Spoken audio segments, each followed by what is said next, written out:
देखिए मकई की खेती जो आजकल हम लोग करते हैं ना, हर जगह देखते हैं, रोड पर जाते हैं और जहाँ कहीं भी छत है लोग क्या करते हैं, मकई सुखाते हुए नज़र आते हैं।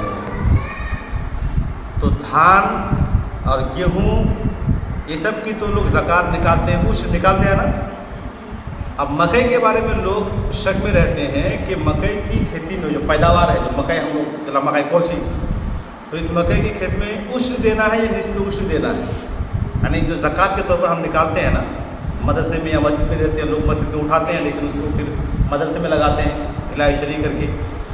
तो मकई में कितना हिस्सा आपको देना चाहिए, देना चाहिए भी कि नहीं चाहिए, इसके बारे में जानना ज़रूरी है ना। तो देखें, उश्र यानी कि 10वां हिस्सा और निस्फ उश्र कहते हैं 20वां हिस्सा। जितना मकई है हम लोग, यानी जितनी मकई है, जितनी पैदावार है, उसको कितने हिस्सों में तकसीम करेंगे, 10 हिस्सों में। 10 हिस्से में तकसीम करने के बाद एक हिस्सा जो है वो 10वां कहलाता है। क्या कहलाता है? 10वां। उसको 10% भी बोलते हैं। और अगर निस्फ उश्र हो तो पूरे माल को हम लोग कितने हिस्से में तकसीम करेंगे, 20 हिस्से में तकसीम करके एक हिस्सा निकालेंगे उश्र के तौर पर, ज़कात के तौर पर। ठीक है, उसको कहते हैं निस्फ उश्र या 5%। बात समझ आ रही है? तो किसी भी पैदावार पे, चाहे वो धान हो, चाहे वो गेहूँ हो, चाहे पाट हो और चाहे मकई हो, जो भी हम लोग है ना खेती करते हैं हमारे इलाके में, तो इसमें निस्फ उश्र है या उश्र है, यानी 5% आपको निकालना है बतौर उश्र के या ज़कात के, या 10% निकालना है। इसके बारे में एक क्या है, मुकम्मल ज़ाब्ता है कानून शरीयत का। ये कानून हमको जानना पड़ेगा, जानेंगे ना। कानून ये है कि जब हम खेती करते हैं ना, बीज बोते हैं, उस वक्त जो मिट्टी की सिंचाई करते हैं, सैराब करते हैं मिट्टी को, पानी दिवा हो ना, तो पानी दे हमारे देची, तो वो आसमान के पानी से, बारिश के पानी से ही पानी देते हैं, सैराब करते हैं, या खुद से ट्यूबवेल से या मोटर से या मशीन से देते हैं, ये जानना ज़रूरी है। तो हमारे इधर ऐसा करते हैं ना, बहुत तक खेती करें कुछ तो बोरिंग से पानी देसी है ना, बोरिंग से पानी देवा हो, मशीन से पानी देसी, ट्यूबवेल से पानी देसी ना। और बहुत तक खेती हो जाते जब बरसात तो हम धान लगाऊँ, तो पूरा चीज करसी आसमान में पानी इंतजार कर, आसमान से पानी हो खूब पानी में, तब तक हम धान लगा। तो जमीन हम हो पाट पा हो, उसी को उर्दू में क्या बोलते हैं, सिंचाई करना, सैराब करना। आसमान के पानी से अगर ज़मीन की सिंचाई करेंगे, बात समझ आ रही है, आसमान के पानी से, तो आसमान के पानी से अगर ज़मीन की सिंचाई हो और उसके बाद जो पैदावार होगी, जिला हो, धान हो, गेहूँ हो, तो उठे कहते दिवा हम कितना 10%, यानी उसको उश्र देने की ज़रूरत है। और अगर आसमान के पानी से सिंचाई ना की जाए बल्कि खुद से हम लोग लगाएं, जैसे बोरिंग लगा दिया, मशीन लगा दिया, मशीन के पानी से सैराब कर रहे हैं, इस तरह से नहर के पानी को है ना, मशीन लगा करके नहर के पानी को ला रहे हैं, कुछ खर्चा है, कुछ मेहनत है, तो उसमें जो पैदावार होगी उसमें कितना देना पड़ेगा, निस्फ उश्र 20 हिस्सा, 20वां देना पड़ेगा, कम। यानी आप उसको 20 हिस्सा में तकसीम करके एक देंगे, इसको बोलते हैं 5%, है ना।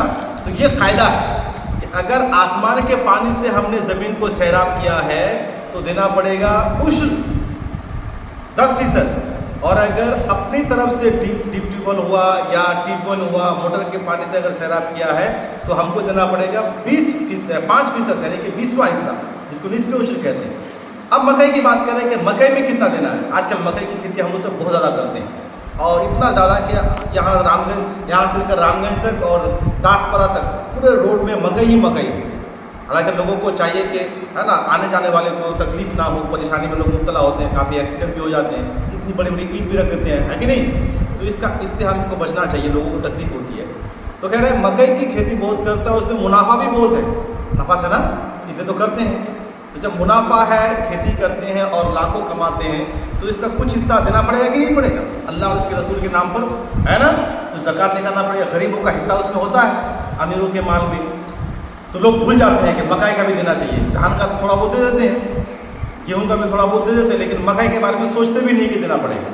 तो आज ये जो है ना, ये मसला बता रहा हूँ, आप लोग भी जाकर के अपने गाँव देहात में घर में बताएँ कि मकई की खेती भी उसी तरह से है कि मकई की जो हम खेती करते हैं, ज़मीन की सिंचाई और सैराबी करते हैं, सैराब करते हैं, तो ये अपने तरफ से ही करते हैं, यानी कि मोटर के पानी से करते हैं, उस वक्त तो बारिश होती नहीं है, या फिर मशीन लगाते हैं, या नहर में मशीन लगा कर, तालाब में मशीन लगा करके उसका पानी ला करके सिंचाई करते हैं ना।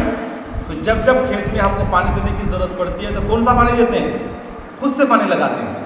तो इसमें मोटर या ट्यूबवेल वगैरह का अमल दखल है।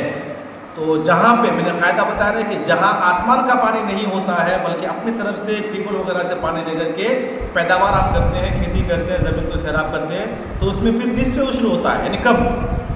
तो पूरे माल को हम 20 हिस्सा में तकसीम करेंगे और उसमें से एक हिस्सा हम क्या करेंगे, गरीबों में तकसीम कर देंगे। जिसको ज़कात देते हैं उसको दे देंगे।